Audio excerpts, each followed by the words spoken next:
Don't you love little simple projects that just snowball into a million different things?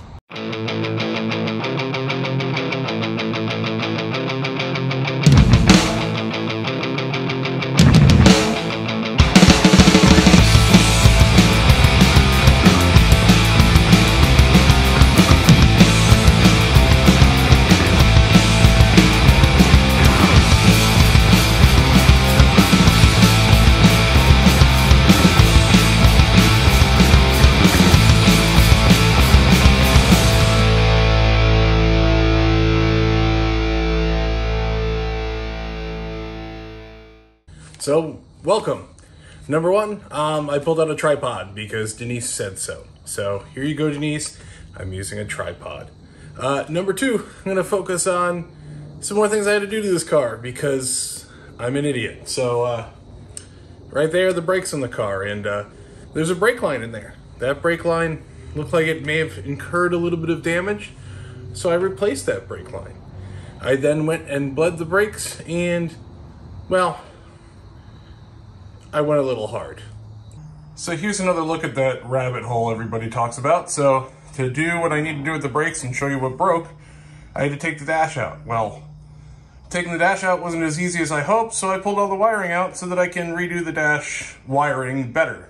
Here's a better view of the rat's nest. This will get better, I promise. We're after the pedal box assembly, so let me get that out of here and show you guys, and really show myself for the first time what happened. So before I show you the carnage, let me talk about how we got there. So I noticed a front brake line seemed damaged, may have gotten pinched a while ago. I'd also noticed that my passenger front wheel was getting more brake dust than my driver's front wheel. So I thought maybe there's some damage in the line. I'll replace that line real fast, bleed the system, be good to go. So replaced the front line, and Kate and I were working on bleeding the brakes. I had her inside pumping, and I was working the caliper. It should be noted that I have a power bleeder. For whatever reason, I was like, I'm not going to use it. This will be fast. So we're trying to pump, and everything looks okay, but I just feel like we're not getting enough. So we trade positions. Kate's now on the caliper, opening up the bleeder valve, and I'm pumping the brakes on the inside of the car. And it's going pretty good. There's pretty much have all the air out, and like, let me just give it one more, like a really good hard push. And I do that, and then the brake pedal doesn't return. So let me show you why the brake pedal didn't return. Well, that's your problem right there. So this is a balance bar setup. The left is the clutch. This is my rear reservoir, my front reservoir, and yeah, that one should be straight. So way to go, me. Other brake woes, in addition to pressing that too hard and kind of going full Mongo on that, when I jacked the car up so Larry could do scans here, we noticed fluid coming out of the back of the car, and it was because this brake line here, which has since been replaced, somehow got hooked on that part of the frame and tore out of the caliper. Might have some video on it. So now it's routed a little bit better. So I've got brand new master cylinders to go in this for the front and rear brakes. We'll get that assembled. I'm gonna clean up, kind of adjust some things to make it a little easier to put this whole thing in and out. And that will probably wrap up the brakes, and I'll show you a little bit more of what we're getting into.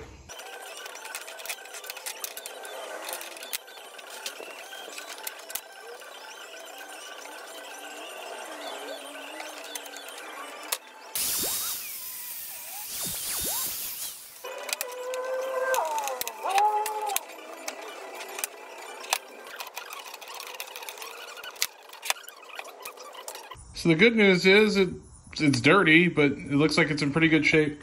The threads are a little tight, I'll say, on that one. So I'll chase those and clean them up. All right, if it's gonna fall over, that's fine. So it's gonna fall over. But so there are the two master cylinders that came out. The front one might be good still, but I'm not gonna trust it after what I did. So we've got two more master cylinders. So let me clean this up, and we'll throw those in.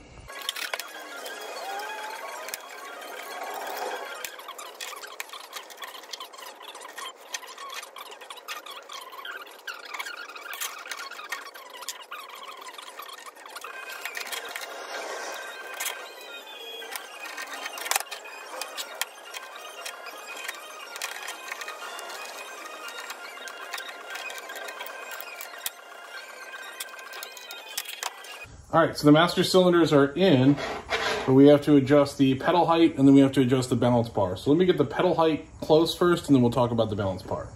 So to do the pedal height, we're back on this side with these rods I bent, and we're just gonna thread these in. And we're gonna try to keep the balance bar even for now. And so when I talk about the balance bar, that's this part right here. We're just gonna try to keep it so it's pretty much straight across. And we'll see as I'm turning these, maybe you can see, I'll do it this way. As I turn these, you should hopefully start to see the pedal move. There it goes. And so we want to set that up just a hair below the clutch pedal. Kind of like that. It's pretty good. So let's take a moment and talk about the balance bar. So I have two different master cylinders, a rear master cylinder and a front master cylinder. They are different sizes, but for the point of this discussion, let's pretend they're the same size. So we've got two master cylinders that are going to send pressure to the brakes. When we push the brake pedal, if the bias bar is even, like it is now, it's going to push evenly on both master cylinders. They're going to send the same amount of pressure to the front brakes as they are to the rear brakes. Now, what we can do is adjust the angle. Now, thank you, Cricket. So if we take the balance bar and we adjust it either this way or that way, what we can do is favor a master cylinder, and you can effectively double the pressure relative to the other master cylinder by making that adjustment. Now, I already have two different size master cylinders, so they're going to send different pressure regardless, but we want to set this up in a way that's going to make pedal effort a little easier, and I'll show you what we do to do that. The way this is set up right now, Willwood calls this a moderate level of pedal effort. What we want to do is make it a little bit easier. The way we're going to do that is we're going to adjust the balance bar so the front master cylinder is more forward than the rear. So all we do to do that is turn this in, and we'll start moving it that way. And at the same time, we're going to turn the front out, and we're going to set it up somewhere around probably there. And that's going to make the effort, or the amount of pressure you need to push on the pedal to make the brakes work, a little easier. So you won't have to push down as hard, which is important because this is a manual brake setup. So let's also talk about this threaded rod here. Okay, so the bias adjuster. So the first thing you want to do is make sure that your tolerance between these two is good. Willwood says to use 2/4. I set it up neutral and then adjusted it. It got a little tight, but it should be fine. And so then we have the balance bar. This balance bar, basically there's a bearing in here that works like a fulcrum. And so if we measure this threaded rod, it's 5 inches long, and we've got it now set so the center of it is right with that fulcrum. By winding this that way or the other way, we can change the fulcrum point or the leverage point. And we do that with our remote cable. So this bit, let me back up, threads on to the end. I'm not going to thread it on all the way now, but it threads onto the end, and then it attaches, well, you attach a knob to this. And so by turning the cable, you can turn the threaded rod and change your bias. So that's how that works. That's about it for this pedal assembly. We're going to add 2 things to it, but I need to wait for parts to show up. So take a moment, relax, and before you know it, the parts will be here. All right, so I want to show you the kind of one of the last things that I did with the pedal box. I made a quick and dirty cardboard template here, and I came up with, ta-da, this mounting bracket here. I'm just going to turn around so you can see it.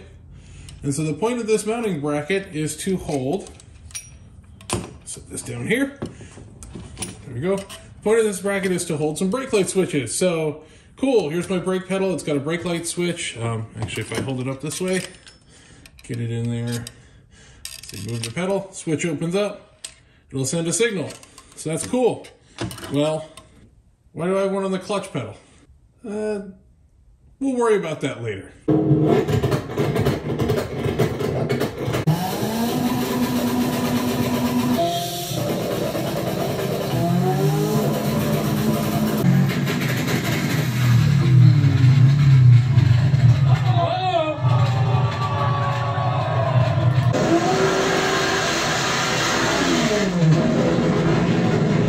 So now that's all done, brackets made, mounts to the regular mounts, I can go ahead and get this back in the car.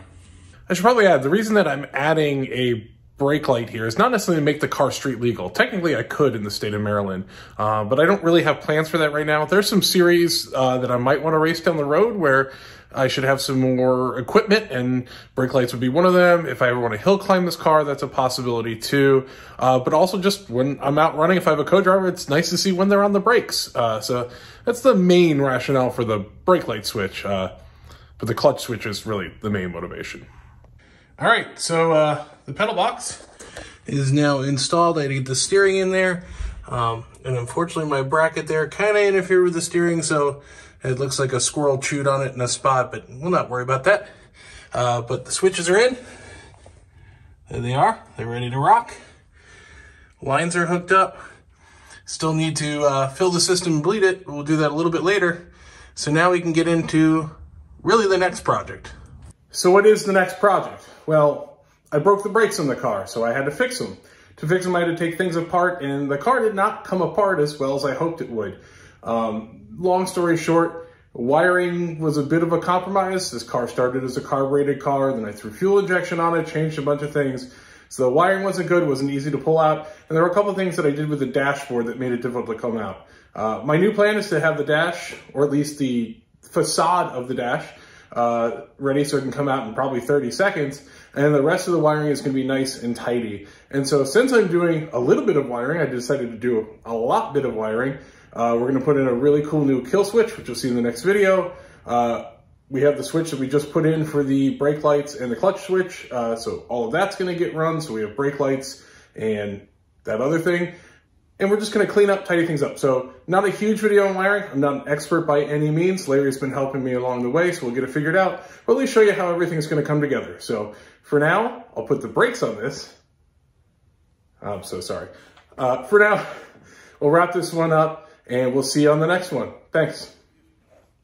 They have post-credit scenes in Marvel movies. Why can't I have a post-credit scene?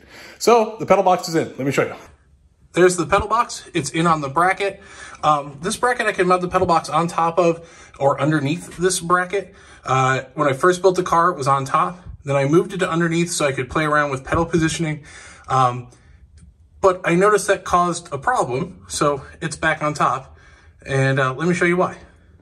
It may be difficult to see, but in the back there is the cable for the brake bias adjustment.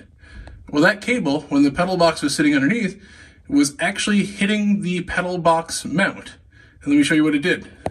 This right here is the old bias adjusting cable.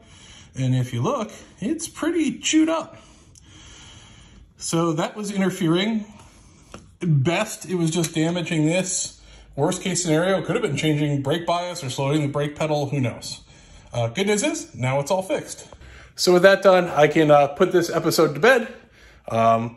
And we'll move on to the next bit of work I have to do, which is going to be mostly electrical stuff. So I'll show you a little more of that next time. Anyway, see ya.